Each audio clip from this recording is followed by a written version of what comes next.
Hi, everybody. This is Shelley from the Hudson Area Public Library, and I'm here with a good friend of ours from the library, and I know so many kids remember her and still ask about her. So it's Miss Nicole, who left us, oh boy, has it been 2 months? Months, 2 months. Yeah. Yeah, So anyways, I thought what a great time it would be for kids to see a familiar face, which I think is really important right now when everything feels not normal. And just for everyone who's known you for so long to hear how you're doing. So tell us a little bit about Ames and what you're doing and how Iowa is different from living here in Hudson, because a lot of kids haven't been there and aren't quite sure what Iowa is. right. Well, first of all, I'd like to say hello to everybody and how much I miss seeing you all. I really do.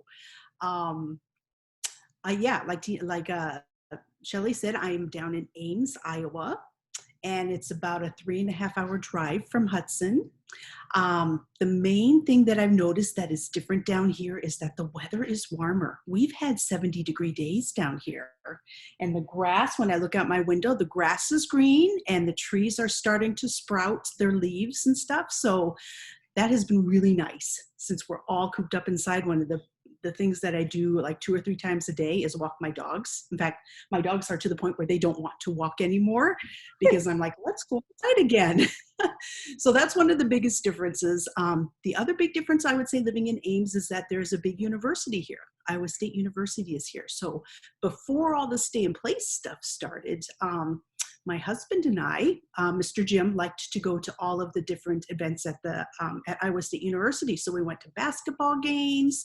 We even went to a wrestling match, which was very different, and a women's volleyball game, which was really fun. And we went to a couple concerts and stuff. So we really enjoyed doing that stuff.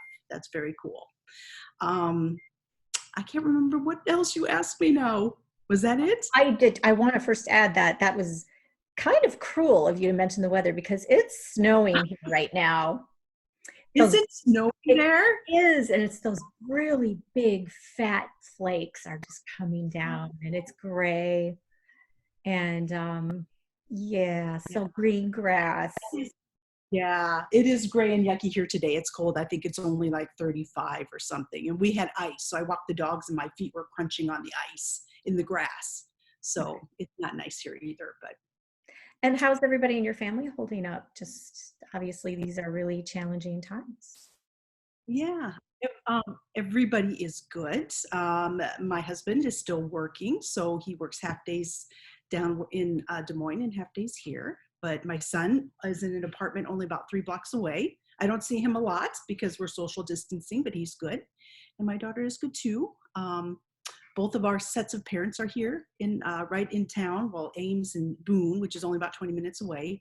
So my main activity right now has been picking up groceries for them.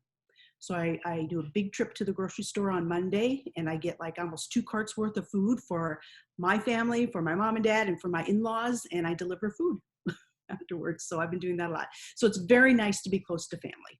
That's great. That's great. You did a lot of other programming outside of story time, but since we're kind of focusing on our story time kids today, I'm wondering, can you tell us maybe your top 3 story time books ever? And maybe kids will have them at home and can take a look, or they could go on to Tumble Books and maybe find these books. Yeah, I hope everybody has been using Tumble Books because that is such a great place to go and have books read to you and maybe see some books that you've never seen before, which is so awesome.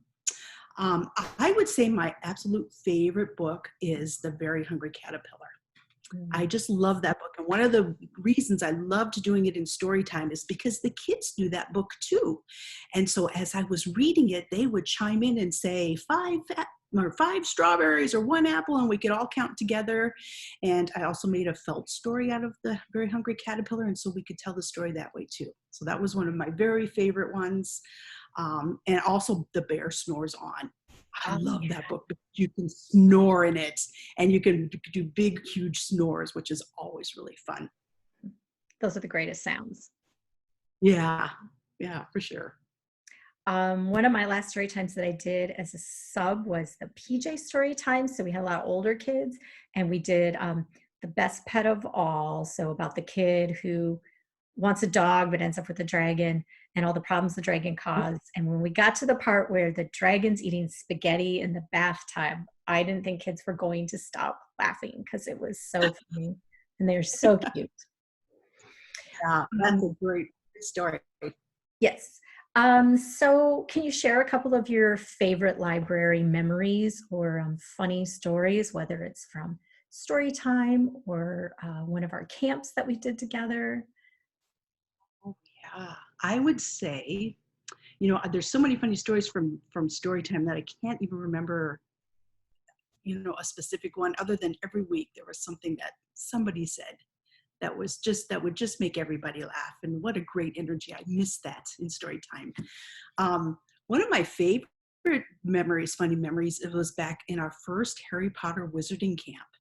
And one of the things we did is we videoed the kids in front of the green screen. And we had a video of them, and it looked like they were flying over the St. Croix River. And we told all the kids on the day we filmed not to wear green. Mhm. But one boy wore bright green shorts. And so, of course, when we showed his video the next day after Michelle had put them all together and edited them, of course, he looked like he was invisible over his shorts. Yeah. And it was just so funny because, he's kind of tooling around supposed to be on his broom. And yeah, like he had the invisible, the cape over his I don't know, his pants. So that was really funny. So I really enjoyed that. Another thing that happened at Harry Potter camp that was not so much fun for me, but everybody else, is we were out playing Quidditch, and I took a turn holding the ladders that had the Quidditch hoops on them. And I got over there and I was talking and the kids were playing and somebody threw a ball to score it and it hit me right in the head and bounced off.